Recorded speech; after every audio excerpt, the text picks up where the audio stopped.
예, 지금 앞에 우리 김광림 최고위원하고 추경호 의원께서 추경 불호 이유에 대해서 상세히 설명을 하셨기 때문에, 예, 예, 제가 좀 마이크랑 그 부분을 좀 얘기 드리고, 총론 이미 다 나왔기 때문에 강론으로 들어가겠습니다. 지금 그 추경 사업이라고 나와 있는 것들 중에 쭉 보면요, 전체적으로 추경 중독에 너무 집착하고 있다. 양치기 소년이 되는 게 아닌가 하는 걱정을 금할 수 없습니다. 이번 정권 들어서 3년 내리 추경을 하고 있는데 최근에 제가 경험한 바에 의하면 3년 내리 추경을 한 정권이 없었던 걸로 저는 기억을 합니다. 그런데 어떻든 3년 내리 추경을 함으로써 시장에서 추경은 응당하는 거다. 그렇기 때문에 시장에 효과가 없어지는 거죠. 양치기 소년이 세 번째 늑대가 나타났다 했을 때 마을 사람들이 아무도 안 나타나는 거하고 동일한 상황이라고 생각을 합니다. 특히 3년 연속 해가지고 추경을 하면서 3년 연속 추경에 반영된 사업들만 하더라도 지금 28개 사업이 있습니다. 28개 사업은 3년간 계속 추경에 반영된 사업이고, 그 3년 중에서 2번 추경에 반영된 사업까지 합치면 무려 70개 사업의 금액으로 64%에 상당을 합니다. 이만큼 추경을 그냥 늘 하는 거라고 이렇게 작정하고 아예 자기 돈이 아니고 공돈이라고 생각을 하니까 이런 상황이 벌어지는 것 같은데 굉장히 잘못된 태도이다. 정말 무책임한 재정 운영이다. 이렇게 얘기를 안 할 수가 없습니다. 이 무책임한 부분을 다시 한 번 더 반복을 해보면, 이번에 재원이 말입니다.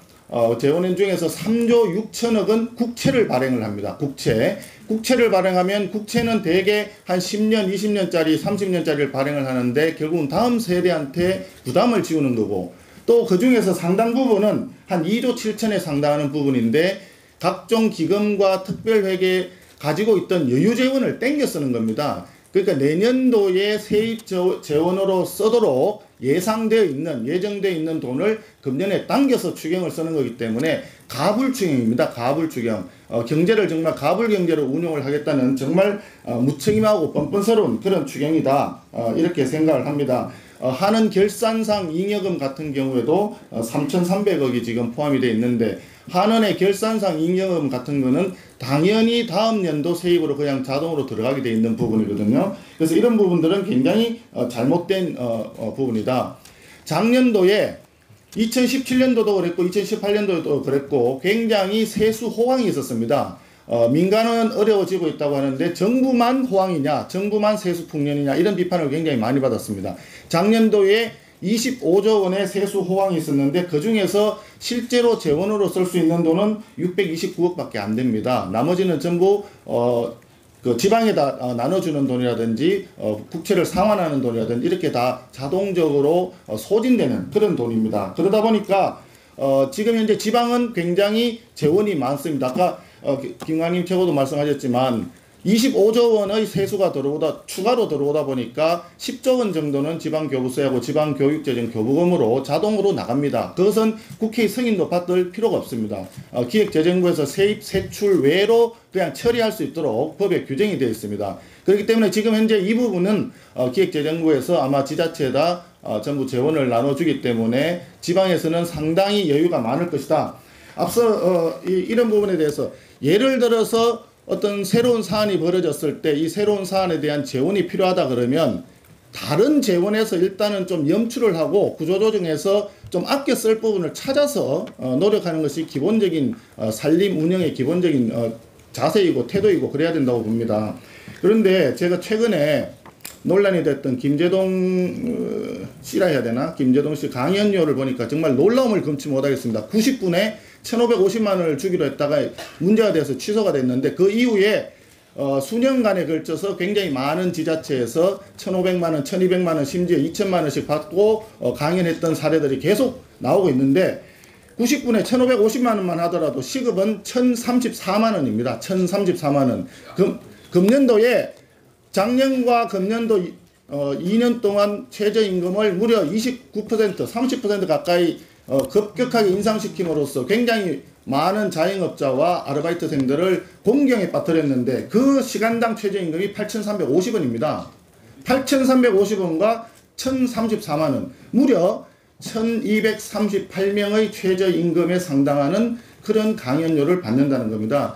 최저임금으로 월급을 받는 사람들은 174만을 받습니다. 174만을 받는데 이 기준으로 하면은 8.9개월, 거의 9개월 가량 최저임금을 받는 사람들의 근로시간을 합쳐야 김제동의 강연료가 나온다. 이런 부분에 대해서 구조조정을 하는 노력이 먼저 선행이 돼야 된다. 저는 이걸 강조하고 싶습니다. 필요하다면 새로운 사업도 해야 되고 투자도 해야 되고 그러면 국채를 발행할 수도 있고 여러 가지 그런 부분들은 재정운용상 불가피한 경우가 발생할 수 있습니다. 그러나 그 전에 먼저 선행해야 될 것이 뭐냐면 혹시 불허불급한 것이 혹시 있지 않느냐, 이런 부분에 대한 뼈를 깎는 구조조정 노력이 먼저 선행이 돼야 되는데 이런 부분에 대해서 정부가 지금 모럴 해저드에 빠진 거 아닌가 하는 생각이 듭니다. 국민의 혈세를 가지고 모아서 세금을 가지고 우리가 정부가 지출을 하는 것인데 이것을 자기 돈이 아니다 해서 눈먼 돈이다, 공돈이다, 이런 부분들을 생각이 너무 강한 거 아닌가. 그런 게 단도직입적으로 나타난 게 대덕구에서 처음에 신청할 때요, 강사료를 10만원대를 신청을 했답니다. 10만원대 신청한 것을 90분에 1,550만원을 책정했다는 걸 보면 정말 이 재정에 대해서는 얼마나 안일하게 지금 생각을 하고 있는가 하는 걸 알 수가 있습니다. 그 반정이 최근에 국가 채무 비율 40% 논쟁입니다. 그래도 기재부에서 처음에 부총리는 40%라고 하는 가이드라인을 내부적으로 보고를 했던 모양인데 대통령의 한마디에 일갈하니까 바로 그 다음에 민주당 워크숍에서 45%까지 가겠다. 2022년도에는 국가 채무 비율 45%를 가겠다. 이렇게 얘기를 했습니다. 국가 채무 비율 45% 가는 그 수준으로 전체를 다 재정 지출을 늘린다 하면 지금부터 3년간 내리 10% 이상의 재정 지출 증가율을 가져가겠다는 의지입니다. 그러면 정말 어마어마하게 재정이 늘어나는 거죠. 지금 현재도 아시다시피 금년도 재정 지출 총지출이 9.5%, 원래 정부에서는 9.7% 가져왔다고 했습니다. 증가를 했는데 내년도에 500조가 넘으면 2017년도에 400조 넘었다가 불과 3년 사이에 100조가 늘어나는 그런 규모입니다. 국민의 돈이라고, 눈먼 돈이라고, 공돈이 아닙니다. 이렇게 쓰는 것은 대단히 잘못됐다 하는 말씀을 드리고, 한 가지만 말씀드리겠습니다. 시간이 좀 짧아서 시간이 많은 말씀을 많이 드리고 싶은데, 이번에 추경 들어온 사업들 보니까요, 현재 우리 자유한국당을 비롯해가지고 또 많은 국민들은 언론 환경을 기울어진 운동장 또는 심지어는 엎어진 운동장이라고 생각을 합니다. 그런데 이번 추경에 보니까 홍보 사업을 굉장히 많이 가지고 왔습니다. 이 상황에서 중화권 현지 판촉, 한아세안 특별 정상회의 홍보, 그 다음에 대중소기업 동방성장 홍보, 심지어 제로페이 홍보 및 마케팅에도 26억이라는 예산을 반영을 해봤어요. 추경에. 도대체 제로페이를 왜 국가에서 국민의 혈세를 갖다 퍼줘야 됩니까? 제로페이 자체가 잘못됐다고 얘기할 필요는 없습니다. 그것도 나름 이유가 있을 겁니다. 그러나 왜 서울시에서 시행하는 제로페이에 대해서 지방에, 강원도에, 제주도에, 호남에, 영남에 국민들의 인생을 왜 갖다 막아야 됩니까? 정말 이해가 할 수 없습니다. 거기에다 미세먼지 추가 대책 홍보, 미세먼지 홍보는 당연히 현재 홍보 다 들어가 있습니다. 미세먼지가 굉장히 국민들한테 건강에 치명적이다고 하더라도 그 부분에 대해서 홍보를 늘림으로써 미세먼지가 대책이 됩니까? 저는 이해할 수가 없습니다. 이런 식으로 재정을 그냥 아무렇게나 갖다 쓰겠다고 하는 생각을 하다 보니까 첫 번째는 모든 국민과 기업과 대한민국의 공공기관 모두가 다 국가의 재정에 기대는 성장만 키우고 있습니다. 그러다 보면 국가의 성장 잠재력은 훼손될 수밖에 없고 우리의 미래가 굉장히 암울해진다 이거죠. 그런 말을 하지 않더라도 5년에 1% 가까이 잠재 성장률이 내려가고 있다고 하는데 정말 미래를 위한 투자가 필요하고 제4차 산업이라든지 혁명이라든지 여러 가지 그런 걸 볼 때 미래 먹거리를 투자를 해야 되는데 이런 식으로 표만 바라보는 추경을 하고 또 표만 바라보는 재정 운영을 함으로써 국민들을 현혹하게 하는 이런 잘못된 재정 운영 반드시 막아야 되겠다 하는 말씀드립니다.